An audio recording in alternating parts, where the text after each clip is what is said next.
çfarë ka ndodhur. Dhe s'kisha lënë Ka qenë caktuar të ka qenë gjë interesante, se shtëpia ishte për shikosh si e thash, këtë informacion duke bërë një karrierën time akademike. Artificiale, mekanike. Sa që është interesante, me vështira që çdo njeri ka në jetë ka rrugtimin dhe historinë e vet. trajtoi ose tipikohej si një njerëz të çmendur, pikërisht se ishte Më saktë, organizata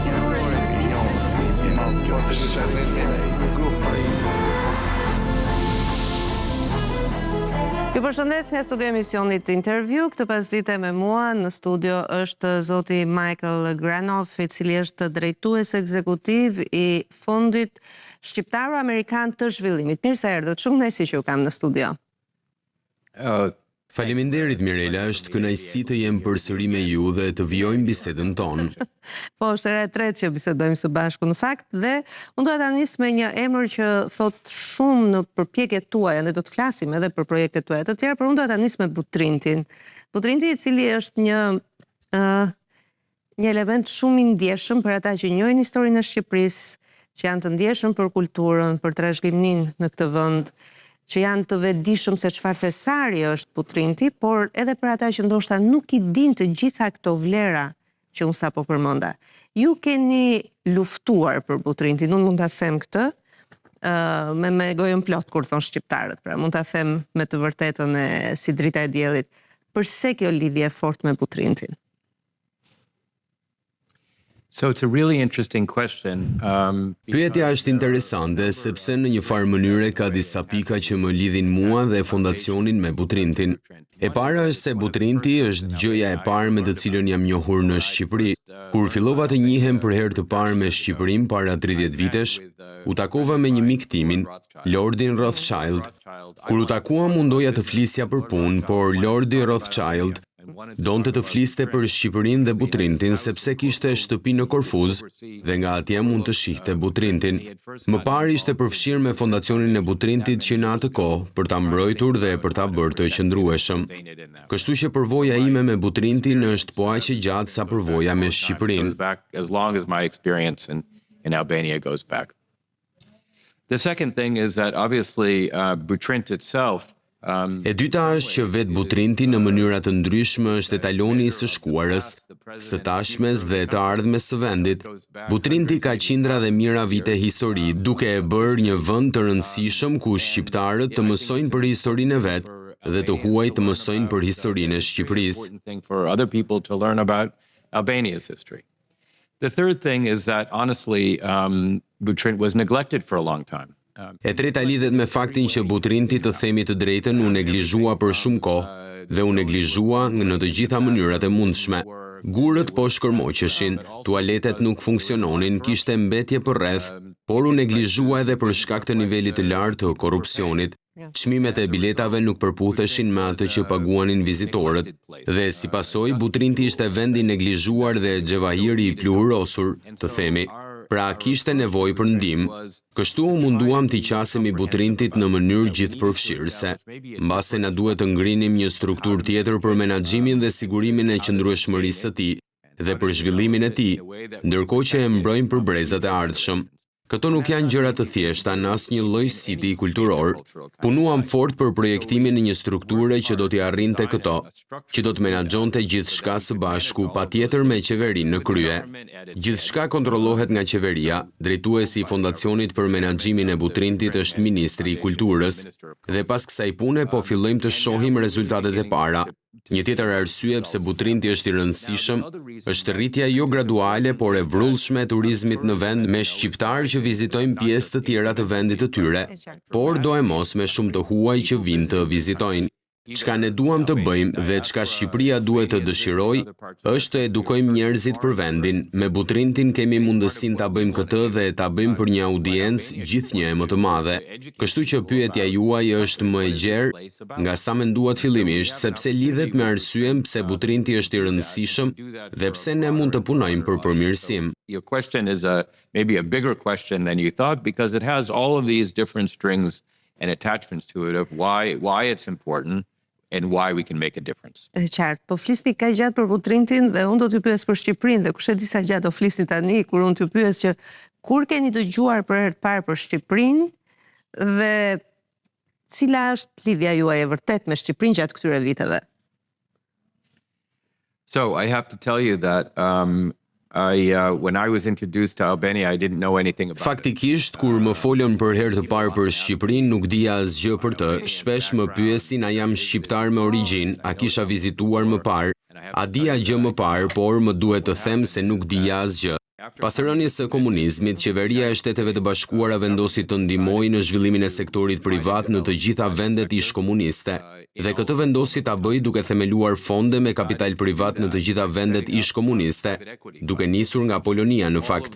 Ishte presidenti i Shteteve të Bashkuara që emëronte bordet e këtyre fondeve, dhe fondet mundoheshin të investonin dhe zhvillonin sektorin privat.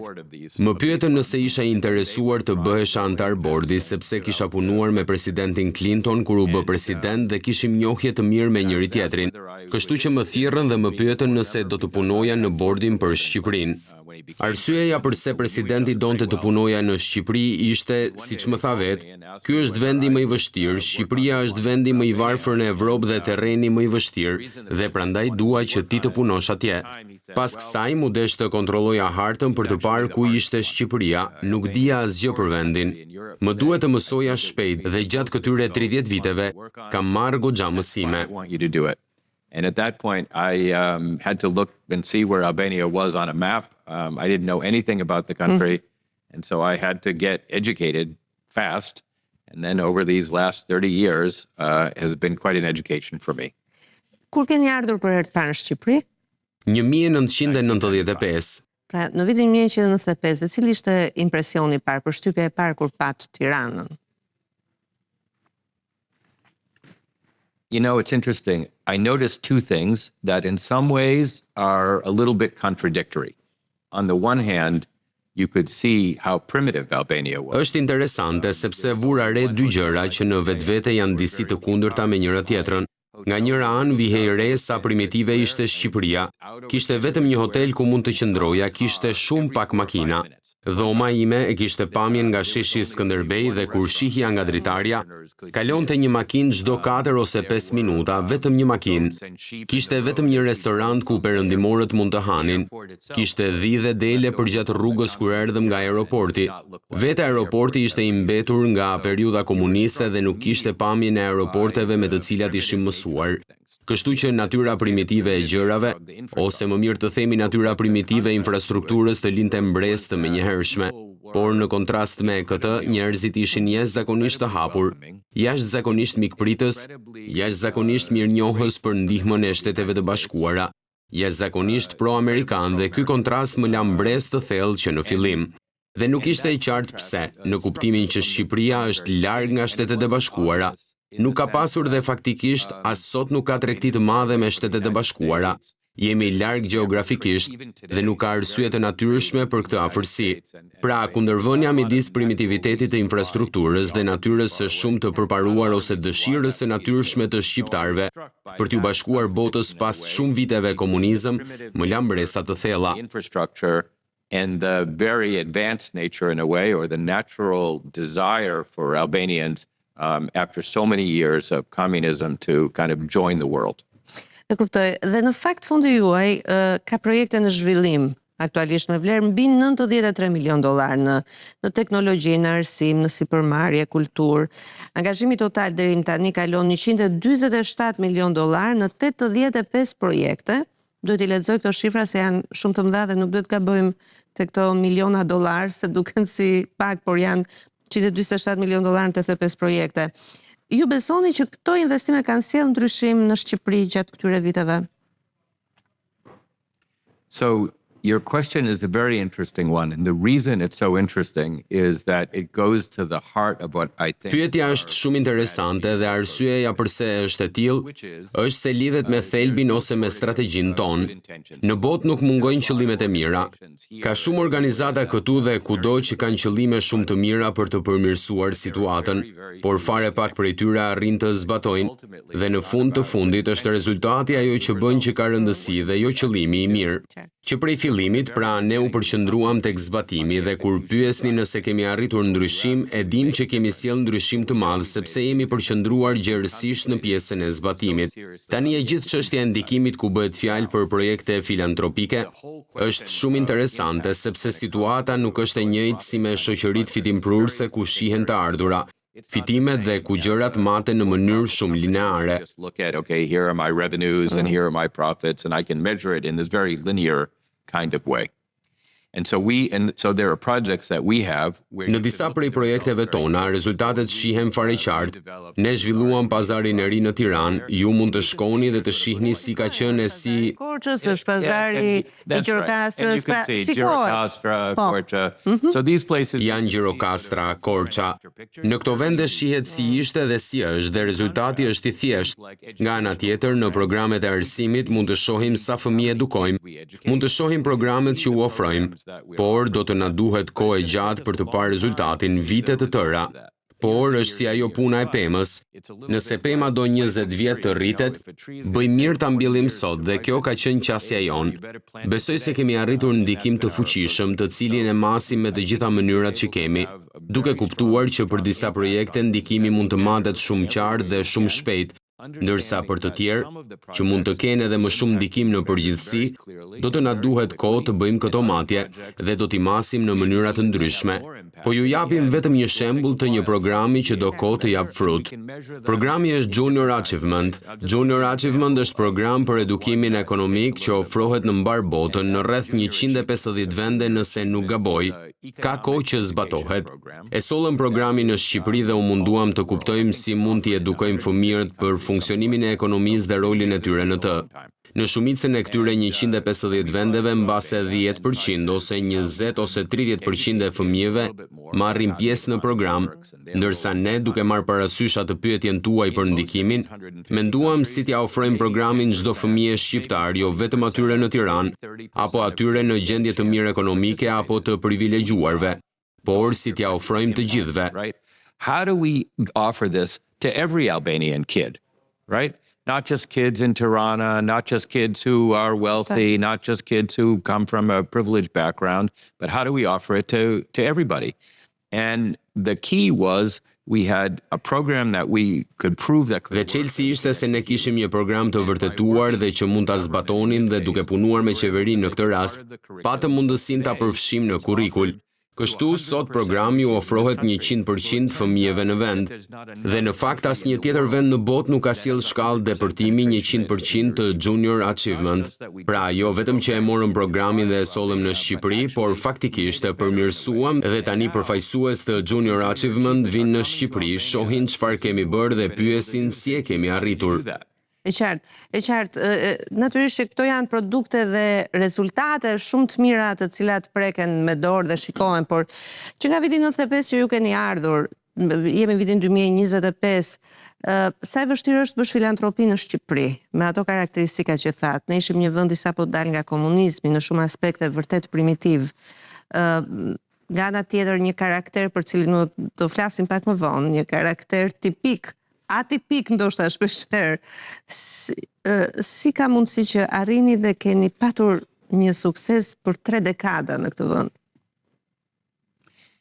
So, it's interesting. Philanthropy is a topic that's not well understood in a lot. Faktikisht, filantropia është temë që nuk kuptohet mirë në shumë vende, jo vetëm në Shqipëri. Kuptohet më qartë në Shtetet e Bashkuara, por nuk kuptohet mirë në Evropë dhe nuk kuptohet mirë në Azi. Kjo ideja që njerëzit japin para dhe nuk presin asgjë në këmbim dhe nuk marrin gjë në këmbim nuk është koncept që kuptohet lehtë.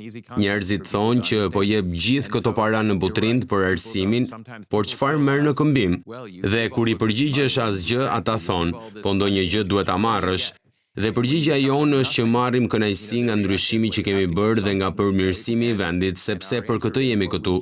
Dhe kjo ide nuk kuptohet plotësisht këtu, por nuk është çështje shqiptare, shkon më tej. Nuk kuptohet plotësisht në Evropë apo në Azi. Edhe atje njerëzit po edukohen dhe po kuptojnë që tani ne jemi në biznesin dhe dhënies së paras. Kjo është puna jonë, normalisht që punën duam ta bëjmë mirë, duam ta bëjmë siç pyetët edhe ju. Për të arritur ndikim maksimal, duam ta masim punën në këtë mënyrë, por kjo është puna jonë dhe kthimi i investimit është ndryshimi që krijojmë. That's our business, right? Now we want to do it well. We want to do it, as your question was, to have maximum kind of impact. So we want to measure it in that kind of way. Sure. But that's our job. And the return on investment that we get is the change that we create. Në fakt, janë 3 njerëz të cilët kanë një karrierë të stabilizuar në Shqipëri dhe unë kam 27 vjet gazetare dhe mbaj mend vetëm 3 emra që nuk kanë ikur nga puna e tyre. Është Sali Berisha, Edi Rama dhe ju, zoti Granov. Yeah, well, I worked with both of them, for sure. And the reason is that Do e mos kam punuar me të dy dhe arsyeja është se së pari roli dhe puna jonë që në krye të herës është të jemi përtej politikës dhe gjërat që bëjmë të jenë në interes të vendit. Dhe për të arritur këtë duhet të punojmë me të gjitha partitë politike dhe për sa kohë puna e tyre mbështeste projektet tona, ne duhet të jemi të gatshëm të punojmë me to.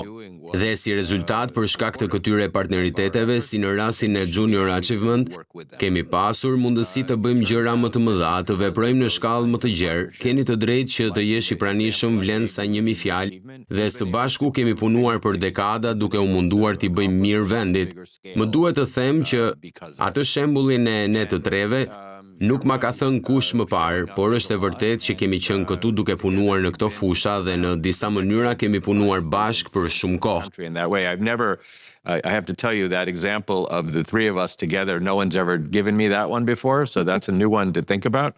But it's true, we've been here working on these things, and in some ways working on these things together for a very long time. E qartë, ju tashmë jeni shqiptar. Cila është ajo karakteristik apo ai virtyti shqiptarëve që ju e vlerësoni më shumë? Një element. You know, it's interesting because you asked me the question of what I found when I came here. And those Është interesante sepse më pyetët se çfarë vura re kur erdha për herë të parë. Besoj se tiparet e shqiptarëve që i gjeta kur erdha në fillim i qëndruan kohës. Nuk ishin vetëm reagime pas komunizmit, ishin reagimet e natyrshme dhe instiktet e natyrshme të njerëzve këtu. Njerëzit janë shumë mikpritës, shumë të hapur ndaj ideve të reja, duan të përmirësojnë jetën e vet, janë gati të punojnë për përmirësimin, të përmirësojnë jetën e fëmijëve të vet, janë kurioz për botën, do thoja kurioz në këndvështrimin intelektual për shumë gjëra. Kështu nuk na u deshën shumë përpjekje për të bashkëpunuar. Njerëzit nuk ju kundërvun bashkëpunimit me ne, por ishin të hapur të punonin me ne. Normalisht që duhet i edukonim të punonim së bashku. Na duhej të kuptonim mjedisin vendas. Normalisht nuk bëhet gjithçka aty për aty, por besoj se elementët thelbësor të natyrës së shqiptarëve i dhanë kontribut atyre çka kemi arritur. Këtë nuk e shohim vetëm në kontekstin e fondacionit ton, por edhe në kuadër të antarësimit në BE, në antarësimin në NATO. Kush do të kishte imagjinuar fillimisht që Shqipëria do të ishte vend i NATO-s? U pa edhe vitin e shkuar kur Shqipëria ishte antare e Këshillit të Sigurimit. Shqipëria e vogël ul në tryezën e Këshillit të Sigurimit dhe luajti një rol që shumë kush nuk mendonte se do e luante, dhe arriti të punonte me gjithë këto vende në mënyrë konstruktive, dhe pjesë e arsyes ishte natyra ose qasja e shqiptarëve ndaj këtyre situatave. Played a role that maybe people didn't think it would in being able to work with all of these countries in this way, in a very constructive way. And part of the reason was just the nature or the approach of Albanians to these kinds of things. E kuptoj. Megjithatë, ka ndonjë element që ju ende nuk ju a kuptoni dot shqiptarëve. Nuk kuptoni pse janë të tillë. Diçka, një tipar. You know, I think that Albanians, it's not unique to Albanians, but a lot of times we think our problems are unique to us. Nuk e kanë vetëm shqiptarët, por shpeshherë mendojmë se si problemet tona nuk ka askund tjetër. Kur dikush më thot, dëgjoj, ky është problem shqiptar, po e marr vesh, vetëm në Shqipëri bëhet kështu. Ajo që u them është që rrallë ndodh që problemi të jetë unik. Shumica e problemeve dhe gjërave me të cilat përballemi nuk janë vetëm shqiptare.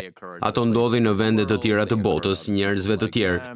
Dhe kjo është e vërtet për problemet e jetës në përgjithësi. Ne mendojmë se problemet tona janë vetëm tonat, Dhe ndërkohë që disa prej tyre janë, shumica nuk janë vetëm tonat, besoj se për shkak të historisë së tyre shqiptarët mendojnë se këto janë probleme shqiptare dhe vetëm të shqiptarëve, për shkak të përvojave tona, por në fakt ato nuk janë të tilla dhe lidhen me të shkuarën komuniste, me zhvillimin ekonomik, me integrimin, me imigracionin, emigracionin dhe shumë elemente të tjera që i përjetojnë edhe vende të tjera. Por ne i ndjejmë afër si individ dhe po ashtu edhe shqiptarët, duke menduar se janë vetëm të tyret. That other countries are experiencing at the same time, but we feel it as individuals kind of strongly to us, and Albanians feel it strongly, saying, it's about us. E qartë.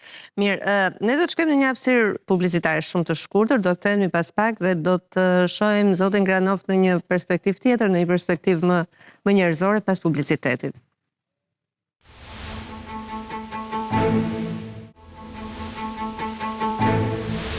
Kthehem në bisedë me zotin Granov, jam kurioze të ditë 30 vjet me Shqipërinë. Familja juaj si e ka parë këtë rrugtimin tuaj, këtë punë që keni në Shqipëri, se ju jetoni në Shtetet e Bashkuara?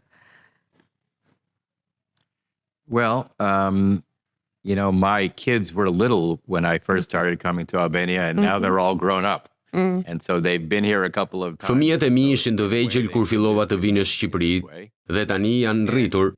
Kanë ardhur këtu disa herë dhe në një farë mënyre e kanë jetuar përvojën me mua. Ata e zbuluan Shqipërinë siç bëra dhe unë. Na u desh të shihnim hartën dhe tani fëmijët e mi kanë takuar shumicën e presidentëve shqiptar, shumicën e kryeministrave shqiptar. Kanë ardhur këtu dhe Shqipëria është bërë pjesë e jetës së tyre, sepse ka qenë pjesë shumë më e madhe e jetës sime. Mendoj ama se gjëja interesante për ta, për familjen time, ishte mundësia të mësonin për diçka që nuk do e kishin ditur ndryshe, dhe që njerëzit e fëmijë të tjerë nuk patën të njëjtat përvoja. Kështu të vajturit në një vend që nuk do ta kishin parë ndryshe, takimi me njerëz që nuk do t'i kishin takuar ndryshe, përshtatja me këtë u zgjeroi horizontin. Në këtë mënyrë besoj se përvoja ime këtu ishte dhuratë për ta dhe ata e kuptojnë dhe ndjejnë këtë. Which they understand, which they feel. Ju a ka pasuruar jetën në një farë mënyrë, sepse ishte një gjë krejtësisht e ndryshme nga. I think it has, Marella. Yeah, I think it has. And I think if you... Besoj se po, Mirela, po, dhe besoj se nuk do t'i pëlqente shumë të intervistoheshin në televizion si tani. Do ta kishin pak siklet, por nëse i pyet do të përgjigjeshin që i kanë dhënë diçka jetës së tyre dhe jo të gjithë fëmijët e tjerë e kanë përjetuar. Ishte diçka e ndryshme për ta. E qartë. Zoti Granov, ju e doni Shqipërinë, pse e doni Shqipërinë? Ka shqiptarë që thonë, pse lindëm këtu, të kishim lindur vend tjetër. Unë kam jetuar jashtë, për fat ka edhe njerëz që si u mësojnë gjuhën shqipe fëmijëve të tyre, thonë duan të fillojnë një jetë re këtej, nuk dua lidhje më me Shqipërinë. Pra, Shqipëria është një vend që nuk të ofron vetëm mundësira, është i vështirë, kemi ato problemet tona që dhe ju i dini ndoshta më mirë se sa unë, por ju prapë doni Shqipërinë, pavarësisht se e kam parasysh, mendoj që nuk ka qenë shumë e thjeshtë të arrini të konkludoni të gjitha projektet tuaja me kaq lehtësi. Prapë doni Shqipërinë, pse e doni Shqipërinë? Well, it's not easy to get things done anywhere. It's as I told you, execution is hard. Execution is rare. Askund nuk është e lehtë të kesh sukses, siç ju thash, zbatimi është i vështirë, zbatimi është i rrallë. As në Eden nuk ishte gjithçka e lehtë. Pastaj, nga njëra anë mua më pëlqejnë vështirësitë dhe nuk është se më stepin. Nga ana tjetër, mundësia për të sjellë ndryshimin ishte unike. Realiteti është që ky vend ka ndryshuar në mënyrë dramatike brenda një kohe shumë të shkurtër. Kjo nuk do të thotë që vendi nuk përballet me probleme të konsiderueshme. Nuk do të thotë që vendi nuk ka vështirësi të konsiderueshme, që njerëzit nuk janë të pakënaqur me drejtimin e gjërave në shumë fusha. Të gjitha këto vlejnë, por në të njëjtën kohë është absolutisht e vërtetë që vendi ka ndryshuar në mënyrë dramatike, të paktën me sa kam parë unë që prej herës sime të parë këtu. Dhe shumica e këtyre ndryshimeve janë të mira për njerëzit. Shumica e tyre sot jeton shumë më mirë se kur fillova të vi unë para 30 vjetësh. Jeta, pra, është përmirësuar më së shumti. Dhe nuk është gjithmonë e mundur të kesh mundësi të jesh sadopak pjesë e këtij ndryshimi. siç patëm ne mundësi. Nuk të jepet gjithmonë mundësia që në një farë mënyrë t'i përgjigjesh pyetjes tuaj lidhur me ndikimin dhe ndryshimet, duke thënë, po, patëm mundësi të sjellim ndryshim. A arritëm të ndryshojmë drejtimin e vendit? Patjetër që jo, por ama bëm ndryshime të vogla në mënyrën tonë dhe shumë njerëz nuk e kanë këtë mundësi. We were able to change things. Can we change the direction of the country? Of course not. Can we push change in our own incremental way? Yes, and most people don't get a chance to do it. E qartë, po ashtu sikur se ju thash, ju jeni njëri që e njeni shumë mirë politikën në këtë vend, aktorët politik të gjithë. Por në Shqipëri është një moment ku njerëzit duan të ikin. Të dhënat e instatit, por jo vetëm të dhënat e instatit, biseda formale, po jo formale, me miq, ne dëgjojmë shpeshherë fjalin që fëmia të shkojë në klasë të 9, të mbarojë për atë high schoolin që dhe të shkojë me studime, le të bëjë një universitet jashtë dhe besoj të themeloj jetën atje. Pra nuk është më ai emigracioni dikurshëm për të gjetur një punë jashtë, për të sjellë lek në shtëpi dhe për të investuar këtu. Ka filluar një emigracion i brezit të ri dhe i njerëzve potencial, i tregut të punës, të ikim nga ky vend sepse këtu nuk ka siguri. E para si e shikoni ju këtë moment dhe dyta, çfarë do t'ju thoshit këtyre njerëzve që për një arsye ose për një tjetër vendosin t'ikin, mërziten, lodhen, nuk ja vlen më mirë punoj një punë të rëndomta andej po jam më i qetë ndoshta. Si do t'i thoshe një shqiptarit të tillë? So, the first thing that we all have to accept, Mirella, is that emigration is one of the biggest problems facing this country. Right? The number Mirela, gjëja e parë që të gjithë ne duhet të pranojmë është se emigracioni është një nga problemet më madhore me të cilët përballet vendi. Shifrave nuk I shmangemi dot dhe nëse klasifikojmë vështirësitë e vendit, emigracioni do t'ishte ndër të parat. Pra duhet të fillojmë duke I pranuar problemet që hasim. Emigracioni ka shumë arsye, po ndodh në shumë vende të Ballkanit dhe mbase jo vetëm në Shqipëri, por është qartësisht vështirësi madhore. Nëse je në pozitë drejtuese në këtë vend dhe ke 4 apo 5 pika që kërkojnë vëmendje, emigracioni duhet të jetë njëra prej tyre. Interesi kombëtar I vendit është thithja e trurit dhe jo ikja e trurit, dhe që sa më shumë njerëz të qëndrojnë dhe jetojnë këtu. Por pika kyçe është se njerëzit duhet të shohin se kanë mundësi ekonomike, që fëmijët e tyre mund të kenë jetë më të mirë se e vetja, sepse bota ku jetojmë është shumë më e lëvizshme, ku njerëzit mund të lëvizin shumë më lehtë krahasuar me 20 apo 30 vjet më parë. Pra njerëzit mund të zgjedhin për jetën e vet. Në anglisht themi votojnë duke I dhënë këmbëve. Sot njerëzit mund të votojnë duke I dhënë këmbëve. Qeveria dhe institucionet duhet të kenë shumë kujdes këtë dhe të bëjnë gjithë sa munden për të përmbysur këtë prirje dhe që njerëzit të kthehen. Government and institutions need to be very conscious of and do whatever they can to try to reverse this trend and have people come back. Now, while our foundation is not going to solve this problem, at the same time, that Tani, megjithse fondacioni jon nuk do ta zgjidh këtë problem, kjo konsiderat lidhet me shumë prej punëve që bëjmë. Një nga arsyet pse I kushtojmë kaq shumë vëmendje programeve të arsimit dhe edukimit, apo aq shumë vëmendje teknologjisë dhe sjelljes së saj këtu, është potenciali I tyre për zhbërjen e pengesave dhe të shkojë përtej kufive gjeografik, duke krijuar mundësi kudo. Nuk ka nevojë të jesh në Silicon Valley për të punuar në teknologji, mund ta bësh këtu nga Tirana. Dje mbajta një fjalë për Plug and Play, një program që kemi zbatuar dhe që ka ndihmuar 22 startupet e reja në Shqipëri dhe jo në Kaliforni. Puna jon në shumë prej këtyre programeve përpiqet ta bëjë mjedisin më tërheqës që njerëzit të qëndrojnë, të krijojnë më shumë mundësi për njerëzit për përmbushjen e synimeve të tyre për karrierë dhe synimeve ekonomike duke qëndruar këtu, në vend që të largohen.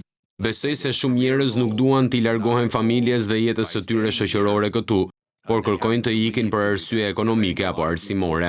Pra po mundohemi dhe nuk është se kam iluzionin që me një televizor të dorës do të zgjidhim problemin, por mund të jemi më shumë pjesë e zgjidhjes se sa e problemit dhe shumë prej programeve tona mundohen të jenë pjesë e zgjidhjes. I am not under an illusion that we're going to be able to flip a switch, and we're not. It's not. We can't solve this problem, but we can certainly be more of a part of the solution than a part of the problem. And a lot of our programs are designed to be part of the solution, I think. E kuptoj. Besoni në Zot? I do believe in God. Po, besoj në Zot, por mund të them se e harroj kush e ka thënë, por më duket se president Kennedy ka thënë se këtu në tokë puna e Zotit duhet të jetë punë e jona. Nëse do takoni të veten tuaj 20 vjeç, çfarë do t'i thoshit? Don't worry so much. Mos u shqetëso kaq shumë, dhe ky rrugëtim do të jetë shumë ndryshe nga sa e kishe menduar. Different than you ever thought it would be. Keni qenë i shqetësuar në atë moshë, si do jetë, me ato ëndra të tjera, perspektivat ndryshme, apo? Yeah, you know, my life Faktikisht, jeta ime, jeta e shumë njerëzve qëllon të jetë më lineare apo një dimensionale. Unë kam punuar për qeverinë tonë, kam punuar në sektorin privat. Shumica e atyre që punojnë në shtet, qëndrojnë në shtet. Unë nuk veprova kështu. Shumica e atyre që kanë biznese si i imi, vetëm atë punë kanë bërë dhe kanë karrierë shumë lineare apo një dimensionale. Kanë shkuar në shkollë biznesi, kanë punuar për atë shoqëri. Jeta ime ka qenë më e zhdërvjellët, të themi. Normalisht kjo është gjë e mirë, por e ndryshme nga shumë njerëz. Është interesant si shembull që shoqëria jonë ishte pjesë e një rasti studimor në shkollën e biznesit të Harvardit para shumë vitesh dhe studentëve nuk u intereson vetëm shoqëria, por edhe drejtuesi për të parë si ka arritur aty ku është. Dhe gjatë bisedës son mu desh të filloj duke u thënë që nuk mund të kopjoni jetën time sepse rrugëtimi im ka qenë shumë gjarpërush. Normalisht u fola për ndjekjen e pasionit dhe për fshirjen në gjëra që i kishin për zemër të ishin këmbgulës. Patjetër që mund të punonin që të arrinin disa prej këtyre cilësive, por u thash se duhet të ndiqnin rrugëtimin e tyre, sepse po të ndiqnin timin, vështirë se do të arrinin në destinacionin që dëshironin. E qartë. Nëse do takonit veten tuaj 85 vjeç sot, çfarë do t'i thoshit? Well, first, as I'd like to meet myself when I'm 85 and recognize myself, so that would be good. Së pari, shpresoj ta takoj veten 85 vjeç dhe ta njoh veten. Normalisht do të doja të rrethohesha nga fëmijët dhe nipër e mbesa dhe t'ju tregoja atyre gjithë këtë histori. Do të doja që ata dhe njerëzit përreth meje të mendojnë se i vura gjërat në drejtimin e duhur, që kam bërë ndryshime pozitive dhe që prania ime në tokë për 85 vjet kishte rëndësi dhe që kam përmirësuar dhe lehtësuar disa gjëra për njerëzit në 85 vitet e ardhshme.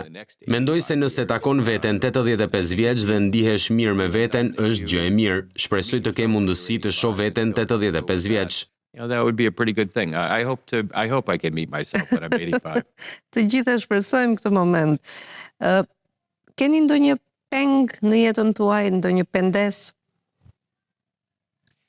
You know, Merle, I recently read this book about wealth, and it was trying to separate not just financial wealth, but what are the other... Kohët e fundit, Mirela, kam lexuar një libër për pasurinë dhe libri mundohet të dallojë jo vetëm pasurinë financiare, por edhe pasuritë e tjera. Pra kemi pasurinë në marrëdhënie, bashkësi dhe të tjera. Një nga format e pasurisë është koha.